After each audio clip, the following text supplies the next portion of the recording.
So who are you taking in this weekend's fights? I know who I got, and it's not who you think. So I'm going to take my picks over to the world's safest and most trusted online gambling site and make a few bets. That's right, it's BetDSI.com. With more than 20 years experience in the online gaming industry, BetDSI has the best sign-up and deposit promotions on the web. They also boast more deposit options than any other betting site, including fast, free, and secure payouts. Also, for our listeners, they are offering a special promotion where you can build a bigger bankroll and get 100% sports cash bonus when using our promo code Fighters Corner, all one word. That's 50% more sports cash by using our promo code Fighters Corner. Check out BetDSI for all your online gaming needs.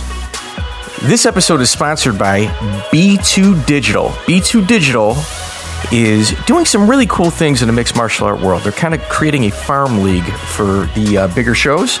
And they are listed on a publicly traded company, listed on a stock exchange, BTDG on the stock exchange. They support our show. Guys, please, if you guys like this show, please give them a look. And if you can throw some support their way, man, it'd be greatly appreciated. Also, please don't forget to subscribe, hit like, share, all because you can find us on iTunes, Spotify, Radio Player, iHeartRadio, SoundCloud, TuneIn Radio, and the guy sitting next to you on the train is probably listening to us too. And if you can, show us your support by finding us on Patreon, where you can let us know how much you love us. And if you're a fan of boxing, jiu-jitsu, kumite, and even capoeira, go check out my guys at UCL MMA. These guys are the heavyweight champions of mixed martial arts shows. And if you think you're the next Johnny Lawrence, go to their website at UCLMMA.com, shoot them an email and tell them John sent you before asking their matchmaker that you want to defend your All-Valley Karate Championship versus one of their fighters. That's UCLMMA.com. I also want to thank our new Danish friends from Denmark, Malte Castro, who was kind enough to let us use his beats for this podcast. I've listened to his tracks, and this kid's pretty talented for being this young. If you like the track being played right now, go check out his music on Spotify, and you can also find Malte Castro on Instagram and Facebook. Go find this guy. It's pretty good music. It's that time again, Fighters Corner Podcast. My name is Mike Davis. John Goroski is sitting across from me. What's up, guys? And on the phone, we have Miguel Iturrate. What's going on, Miguel? Hey, guys. Glad to be back on the Fighters Corner podcast. All right, so we had a big UFC event. And, you know, we do these MMA event updates. And about 90% of the time we concentrate on the UFC. And I think that kind of speaks volumes of the industry and how much control that they have over it. So, you know, our MMA update essentially is just kind of a talk and review of UFC 239. So, hey, Miguel was in Vegas this time. I was kind of surprised by that. Based on John Jones' appearance? What, did Usada take the night off that night, or what? Yeah, that seems somehow to have just kind of gone away. That positive test really wasn't too positive. Well, like you said, UFC 239 went down this weekend. It was in Vegas. It was the big show, and you know, all kidding aside, the UFC usually does the July 4th, you know, big weekend and big, convention in Vegas.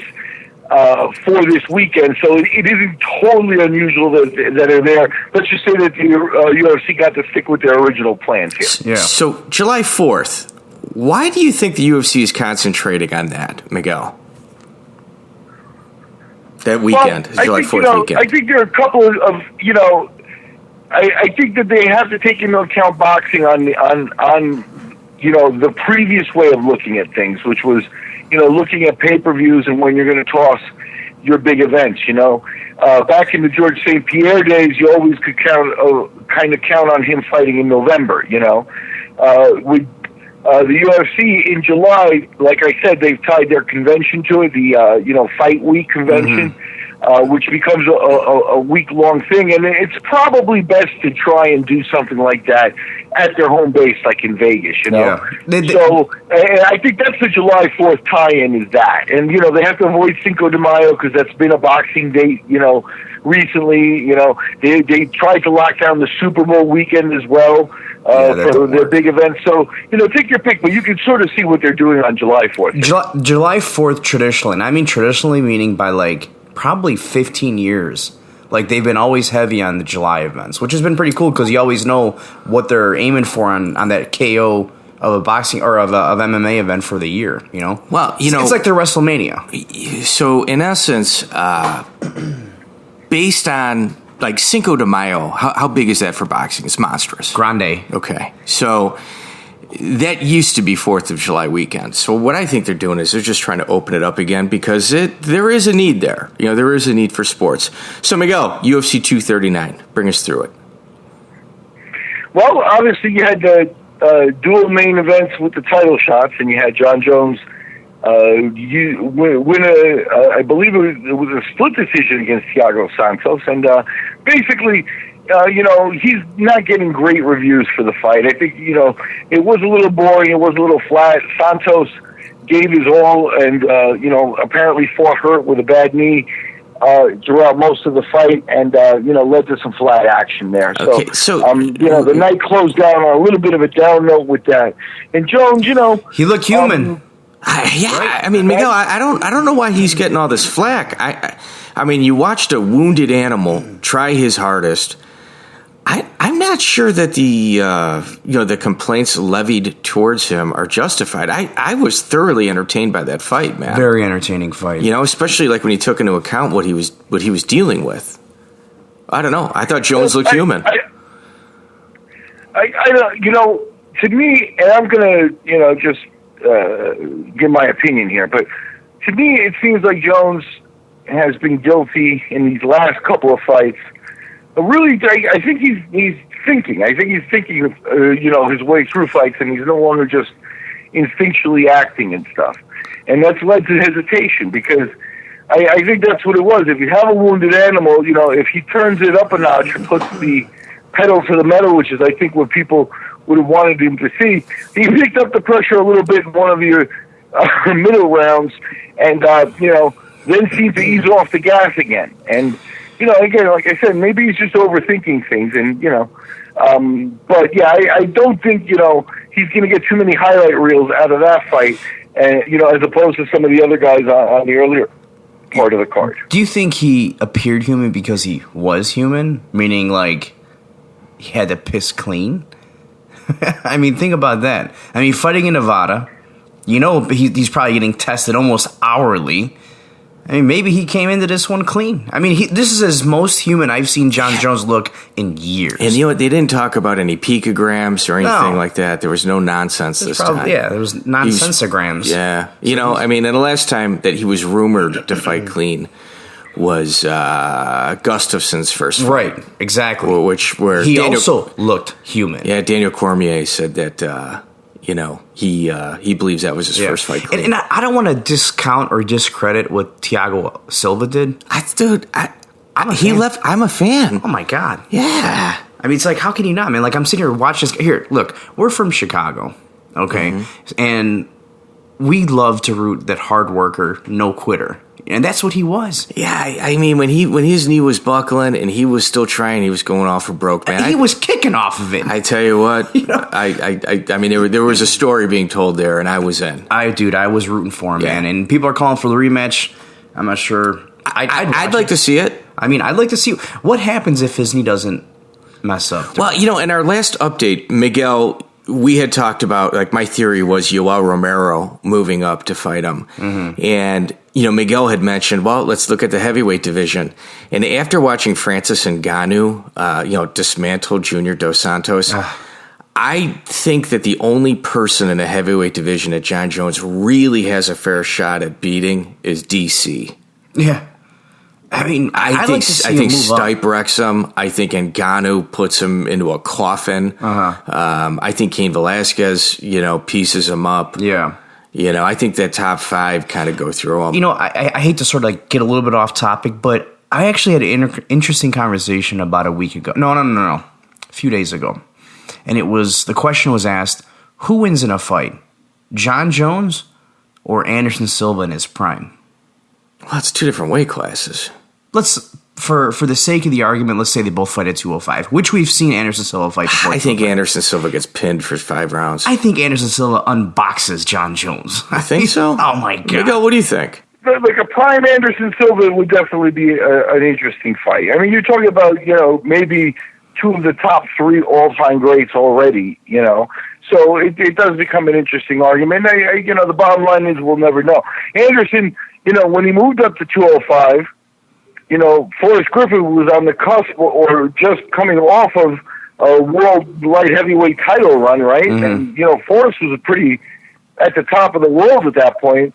And, he didn't have anything for Anderson. I think he also fought like James Irvin, too, at 205 and also unpieced him, too. Yeah. Well, if I may transition along the same line, we're talking USADA.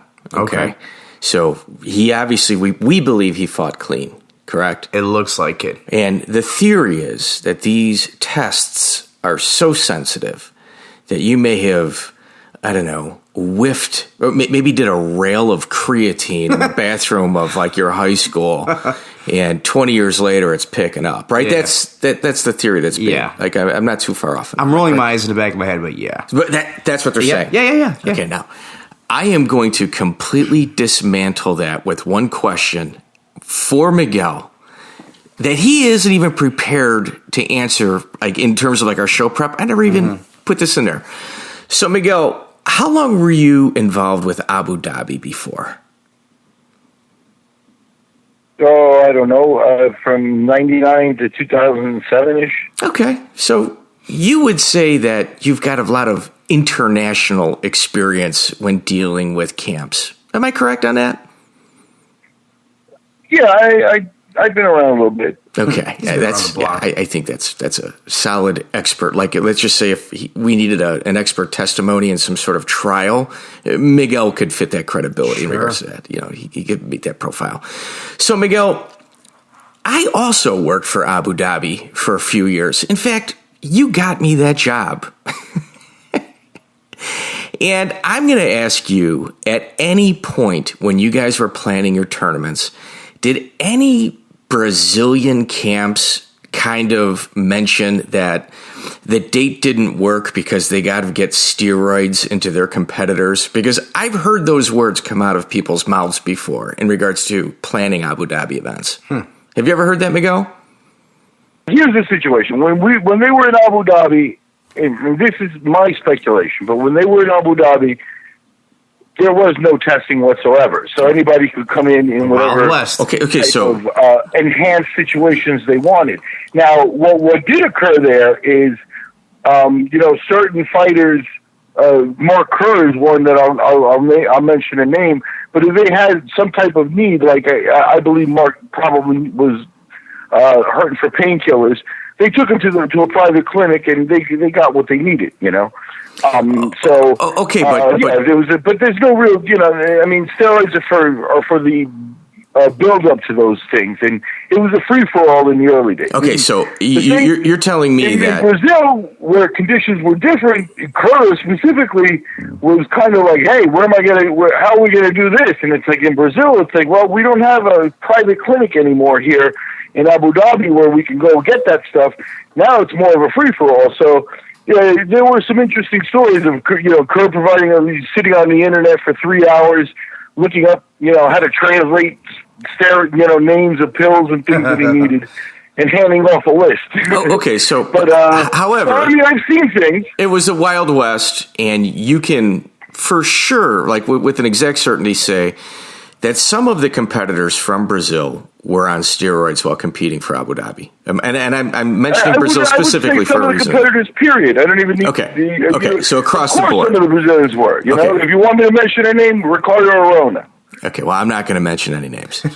So I don't care. Right. So with these tests that are so sensitive, Why hasn't any of the high-level grappling Brazilians tested for picograms when you know they've had it in their system? Like really harsh things in their system from years ago. That's proven. Like it's proven that they gamed the system in a sport grappling world. So why aren't any of them testing for picograms? Magic. No.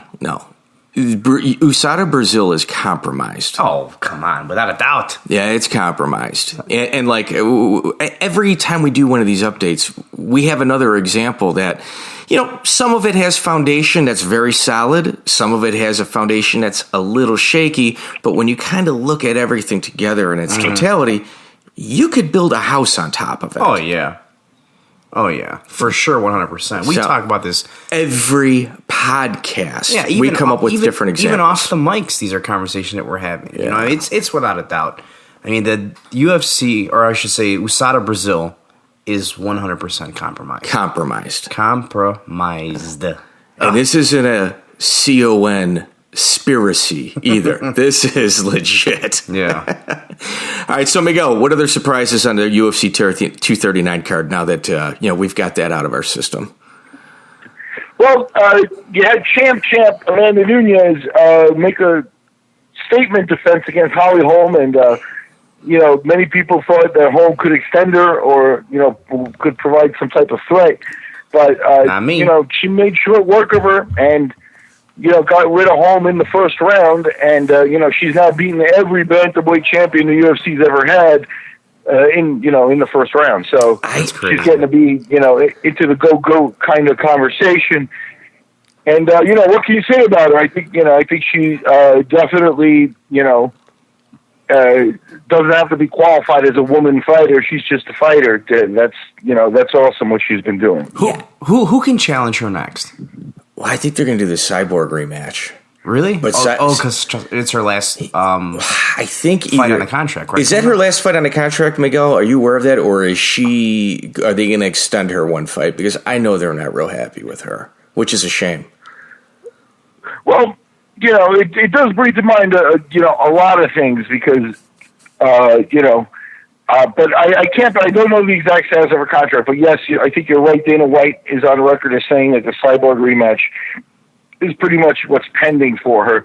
Other than that, we're going to have to wait a good long while before a real contender comes up. I mean, Shevchenko and her had several good fights, but Shevchenko's kind of doing her own thing, and I don't know if you want to mess that up and make Shevchenko do that again. Mm-hmm. So other than that, you really are bereft of that of anything interesting. Even the idea, far-fetched ideas of bringing Ronda Rousey back or something like that. No, I'm not. She don't want that. So and it's not interesting, right? So well, I think the problem is I think Amanda Nunes is going to find herself in a tough spot in that. She's going to want to be paid. The UFC is going to find that they're going to keep her active. They're going to be putting her in defenses where she's going to be a major favorite, and they're going to be in a Demetrius Johnson situation where they don't have a lot of true competition. So, she's going to receive a little bit of the B side of the publicity money. Well, I think what they're going to have to do That's pretty spot on. Yeah, I think what they're going to have to do is really start leaning on Invicta about starting to kind of procure female talent because it's much more abundant now than it was 5 years ago. And I mean, when I say abundant, probably 10 times more abundant now than it was 5 years ago. Yeah. And those fields are still empty. There's not a lot of variety there. Yeah. I know we joked about it when we were watching the broadcast, but Amanda Nunes will probably piece up dudes in the UFC too. Yeah, I think and she's that devastating. Yeah, I'd like to see her versus Sejo. I think she'd beat his ass. She probably would. He'd do he'd win the mean face stare down, but then when go it came down in the first, he gets socked. Who? Henry Sejo. Oh, okay, good. I got you. Oh, God. Well, and to kind of review what it is you were saying, Miguel, I also, when we were talking about the odds, prior to the event, every once in a while you got a window you can jump through. You can throw $100 at it and not, make a little bit of money. if I had to pick one fight on that card, it would have been Holly Holm. I thought if anyone had a shot, she was like a plus 380 or a plus 325. If anybody had a shot, it would have been her. Yeah. Nah, she didn't show it, though. Manny Nunes is legit. She is absolutely legit. If I were to pick out like a couple flaws, I think she leans too heavy on her right hand and doesn't set it up enough. When she does, it's amazing. But, she's got to set a trap, with a little bit of patience rather than just kind of come guns blazing every single time. Yeah. So, Miguel, how about that Ben Askren fight? Well, I'm really happy for George. I think after all the build-up and the hype and the trash talk that went on between them before, I think that the post-fight of this, they both sort of agreed to walk away and just not like each other and stuff like that. But yeah, I don't think that any criticism is really necessary. I mean, George had a highlight reel, the most spectacular moment, and to do that in a fight with that type of gravitas, that is a really special moment. Let him celebrate it. Well, if I may, add on to that, sometimes in life you have situations where you walk away and you go, God, I wish I would have done this. God, I wish I would have done that. And then when you encounter that situation again, you get better at it because you've kind of gone through it. You've got a little bit of experience. Sometimes it's an argument. Sometimes it's just a positioning at work, whatever it is. When you have a reaction like Jorge Masvidal in a situation like that where he jumps, hits him with the knee, socks him up a couple times, does a 3 count, and then does his impression of you going stiff. That guy capitalized on every single millisecond of that fight. That is the real deal. Like when you and I, like you're having an argument with your wife or your girlfriend, you go, God, I wish I would have said this. Gosh, I would have said that. Okay. He didn't have that night. He did exactly what it is he wanted to do at every single second. And when he walked out of there, he's just like, yeah, no, I did every single thing I wanted to do. Yeah, like even though it was a crazy spur-of-the-moment thing. It was a 1 in a million shot that I got. I suckered him into it. He bit. I got him. Yeah. And, his actions and things of that nature, it's kind of made him a household name. Yeah. And did you guys watch the post-fight press conference? I missed it. Okay. You guys, I watched it. It's fantastic, and I thought it was interesting. George said he was ready for the moment, like you pointed out, and he made reference to a fight he did 10 years ago against Eve Edwards, where Eve was a championship level guy, and he was like, "Man, I fought Eve Edwards 10 years ago. I've been doing this," and so that he has been around. That was actually a fight I match made. That is why I bring it up, and he brought it up. So he's been thinking about it. He beat Eves, and truthfully, when he beat him, that should have been a fight that moved him up. And there was still chaos in the MMA world, so he didn't get the just desserts after a huge win like that. Masvidal has paid his dues. There's no doubt about that. Yeah, no, he for sure did. And like he took, what I really liked is during the press conference, he says, I can't really cut a promo, but he's one of those guys, and we've talked about it on a podcast before. If MMA didn't exist, a lot of people would never have a passport, and they'd probably be doing lengthy prison terms. Masvidal fits in that category. Like, fighting has legitimately saved his life. Like, he's one of these guys that has just somehow made his way out of, like, life's distractions, because that's the kind of guy that you're not allowed to hang out with in grammar school. And, he's made it, and he's made something of himself, and he should be proud of himself for his accomplishments. But in that post-fight press conference, when people were asking him questions, that guy is 110% the real deal. I mean, there's no faking a Masvidal. He's absolutely the real deal. And you could see that from him when he was a kid. Like I said, I had a chance to work with him early on in his career. He was very young, being brought along first by the Avalon brothers, then by his kickboxing coach Tigre. But what you always saw there was that drive. When he needs to focus, he focused, and that's why technique-wise, he's been around for a long time, and I've always known that he's been absorbing and drinking up a lot of stuff. So you are looking at a very dangerous fighter at this point. And the fact is, he's still young enough that his body hasn't started to deteriorate, at least noticeably yet. So, he has a nice opportunity here. We'll see if he gets the title shot next. I think he's got more work to do before a title shot. I could see him getting a belt though one of these days. I really can. I would hope so. I honestly, you've got Colby Covington fighting, next month against Robbie Lawler, and that is a fight that Covington was already supposed to have the title fight. So you think that especially if Covington wins that one, that you might wind up with Masvidal in a little bit of a queue. Well, wait a minute. If it's based on popularity, Masvidal right at this point may be the hottest guy on the planet. Right? Okay, you're correct, Miguel, but there's one issue that I have. All three of those guys that you just mentioned train at the same gym. Someone's got to go. Colby Covington and Robbie Lawler train at ATT Florida. Mm-hmm. Okay, so I'm assuming they're just spacing their days out, that they're just not working out, at the same times with one another.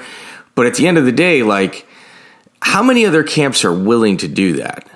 There's not a lot. Well, here's the thing: is the ATT is and I fully agree that this is something that the UFC needs to monitor and be completely aware of, and have some type of finger on the pulse of what's going on there, because you will find camps. Now, I'm not sure ATT is this way up and down and stuff, but what you have there is you have a brand name, right? So you can have ATT where your head coach is Dean Thomas. You can have ATT where your head coach is Wade Rome. Laborio himself. Yeah. You can have ATT where you've got one of the other head coaches there. I think Jay-Z Cavalcante is still coaching. Mm-hmm. You've got the Wade Rome is there. At some of the lower weights. So, and the bottom line is at some point, when people are going there and saying, "Look, I'm joining ATT. Here's my fee, and train me for the highest level of fighting," they can be kept away from each other, and fights between them could be done, but it's very controversial, and if you don't know all the ins and outs of, relationships and things, you could wind up with fights where people aren't going 100%, and that's, not what the UFC wants. So it definitely is something that's controversial, and I don't know how you figure that out, you make them fight before the title, put Masvidal against Covington in now. Yeah, it's strange, man. It's... Yeah, I mean, you either got to sequester somebody to the Performance Institute. They're talking about opening up a Performance Institute in Puerto Rico now as well, which is smart. Yeah. I mean, the smartest thing they could do is really concentrate on the island of Puerto Rico, because Puerto Rico and Mexico, for decades drove the boxing world. Mm-hmm. It'd be a smart Other move. athletes out there for sure. Yeah. Hey, what did you think of Arnold Allen versus Gilbert Melendez, Miguel? Well, it's hard to read. Arnold Allen is undefeated. He's, 5-0 in the UFC heading into the fight with Gilbert Melendez. Melendez definitely the flashiest name that he had on his resume. But, when you look at Gilbert Melendez, unfortunately, we're looking at the shadow of his former self. Once upon a time, Gilbert Melendez was the up-and-comer in Arnold Allen's role. Mm-hmm. But time and wars and... I don't know if he's been retired and coming back for a little bit, but we haven't seen him since 2017. And, it's time, I think. It's time to coach or retire and move on, because, that's unfortunate when a torch passing match goes exactly that way. Yeah, I think Melendez was off for the past couple of years because of a positive test that came up on his urine sample, and he didn't tell on anybody. No, so he had to sit on the shelf. Yeah, to sit on the shelf. Yeah, and man, that's we can all agree. Another casualty in black eye for USADA. They took a guy and they took maybe the last functional years of his money-making time away from him and made him return when he was past his prime. Yeah. Well, that doesn't help anybody either, including the people paying for seats. Well, because I don't think anybody wants to see Gilbert not be able to come in and compete at the level he was able to come in before. Yeah, that Arnold Allen, he's training up at TriStar up in Canada. I'm waiting for some new Canadian talent to somehow emerge from that country. I know when the UFC went up there, they tend to load the card up with like local guys. Mm-hmm. But that superstar from Canada hasn't emerged in quite some time. Yeah, since GSP. Yeah, Rory McDonald, was this close. Yeah, no, I agree with Gilbert Melendez. I thought that was a hard one to watch, man. It was, and it reminded me of the Diego Sanchez fight. There was another actually really entertaining fighter in his prime, and Diego Sanchez, watching him grow up, one of my favorite fighters, man. Yeah, how could he not be? Oh, never quits. Weirdness, everything, man, everything. I mean, it was another one too, man. Where it's like you're watching him and watching him get that loss. I'm like, man, and people were like, "Oh, he's got a cornerman that knows nothing about MMA." I love that. Even Rogan's like, "Who's in his corner?" However, the advice that the corner was dispensing was solid advice. It was it was good advice and stuff like that. Yeah.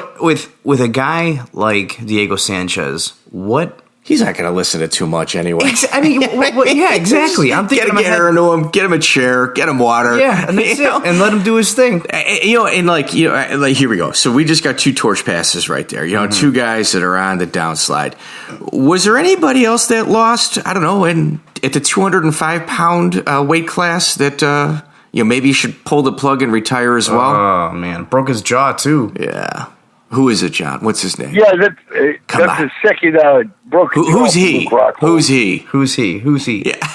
Who's he? Luke Rockhold, man. You go back to modeling, dude.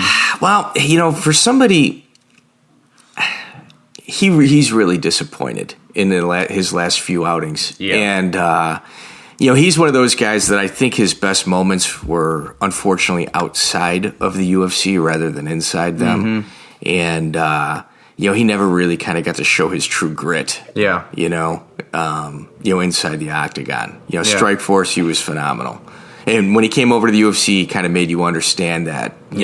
His size at 205 looked pretty good. Like at 205, 220, 225. Yeah, I can't even imagine him making 85. Yeah, an extra 10 pounds or 20 pounds. I don't think so, man. I don't think so. Nuh-uh. So it was another one too where I felt bad watching him lose. But it was a good card though. It was very very entertaining. It was probably one of the best cards I've seen in a while, man. Yeah, and that's pretty cool. I was really happy with it. And you know what? Like the ones that are advertised with the champs or the title fights, I should say, and a lot of these veterans on the card too, typically don't give you the result that you want. But this one was as good as advertised. Yeah, I really wasn't expecting to watch it for the main event. Yeah. I was just pretty much there for the undercard, and man, it produced. Yeah, it really produced. It really, really so, did. Miguel, any upcoming odds for MMA that you'd like to talk about? Elkins and Ryan Hall? That's what I'm interested in. Yeah, that's coming up this week, but I'm going to be short on odds for you to this show. I'm sorry.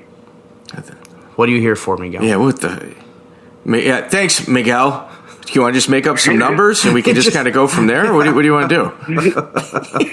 Well, like I told you at the beginning, I don't have access to my computer for this one. Okay, we're going to edit it. We're going to edit it. We're only if you want, you could look at 5 Dimes or any of the sites, and we're giving your editor some work now. But yeah.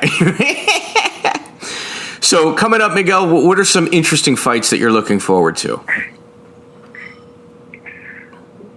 Well, you've got the upcoming Poirier match with Khabib, and that's going down in Abu Dhabi. I think that's, to me, the next big one. Once you get Khabib back and active, that sort of puts us with everybody, all guns blazing in the lightweight division, and that's kind of not what we've had here for a little bit, right? Yeah. So there's been a big pregnant pause there. And I think that, to me, that's the next big one. Also, if I may interject, I apologize before you go on to your next fight. What's interesting to me is Nate Diaz threw a beer on Khabib at the event, and after Gilbert Melendez fought, he left the venue. Yeah. If Khabib gets baited into another just bench-clearing brawl... He doesn't want it with... Well, even if it does happen, he's going to be looking at another lengthy suspension. So you're going to be looking at a guy whose pride is going to give him more suspension time than he does championship title defenses. Yeah, in terms of bouts. And well, the problem you have there is now you've got We know Nate isn't going to back off. It's not his way of backing off. And then, they've been brawling, on the side of fights. And Gilbert or Guido wants him too. Guido wants to call out Diaz as well. But Khabib is, if you confront Khabib and play, because I don't think Khabib has initiated any of this. No, I don't think so. He didn't initiate against Conor. He's not initiating with Nate. But you're looking at a guy whose pride and makeup is going to force him to respond. He's not going to be a guy who's going to say, "Oh, leave this to my lawyer" or anything like that. He's going to want to take care of it himself. Yeah. So we're going down that path again, and I think it's unfortunate. I think the UFC, I think Dana has expressed some chagrin with the Diaz brothers and Nate in particular. And the bottom line is to me, Nate's got to win. Nate's got to come back and win. And then we can talk about a title fight and stuff like that. He's not going to talk himself into it over a couple of beers. Yeah. Yeah, it's I don't know. I think it's about to get real interesting. It's about to get real interesting. And Nate does that. He makes things interesting. Yeah. Well, he's trying to cut in line. He's trying to cut in front of Tony Ferguson. Oh yeah. I can see it. He's trying to get the fast pass, and it'll work because it's going to sell tickets. He's one of those guys that he knows how to sell tickets. Ferguson needs to say no until he gets that fight. He's went above and beyond and proved he's deserved it. He's worthy of it on multiple occasions. Yeah, and Diaz will sit there and poke and prod. He'll probably, I could see him letting Ferguson get this fight, but I don't think that Diaz will have a problem sitting on the sidelines just antagonizing both of them, just waiting for a winner. I think Ferguson beats Khabib. I disagree with you on that. I don't think anyone's beaten Khabib anytime soon. I don't. Dustin Poirier is not going to do it, and Ferguson, I could see him try. I don't think so. Right now, gas tank is incredible on him, and Khabib has got great squeeze and stuff like that. But his takedowns, tend to diminish in the later rounds. Yeah, those championship rounds, I can see Ferguson pulling it off. Yeah, I think he's going to lose the first two, and he's going to win 3, 4, 5. It's going to be very interesting if it ever does, and when it happens. And if we were to make a candidate, like if we were to come up with a list of people that you think might be on EPO, Tony Ferguson would be on the top of that list. Oh yeah, and he's one of the most tested athletes on the UFC roster. Yeah, for sure. So it's nice to see somebody's doing this clean. Like if steroids, were prevalent, we might not be able to see his greatness the way we do today. Right. Yeah. Right. So, and then we also got DC versus Stipe coming up. Miguel, what are your predictions on that? I think it's an interesting fight, and I think Stipe is a guy that is kind of allowed himself to be forgotten a little bit. And I think that, if you forget, you're forgetting that you're talking about a guy who's pretty tough in terms of, he became a very decorated, if not one of the most decorated heavyweight champions that they have, by virtue of making several defenses and things like that.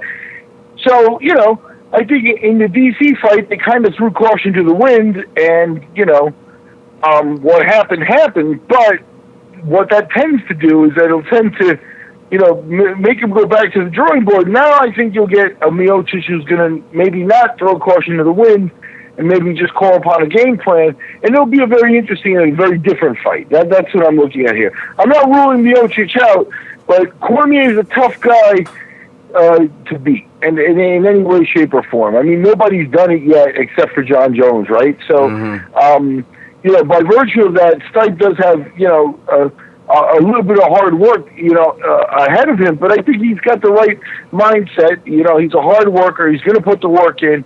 He's going to have some confidence. He's got reason to be confident because, like I said, his resume, we're already talking about one of the elite heavyweights in UFC history.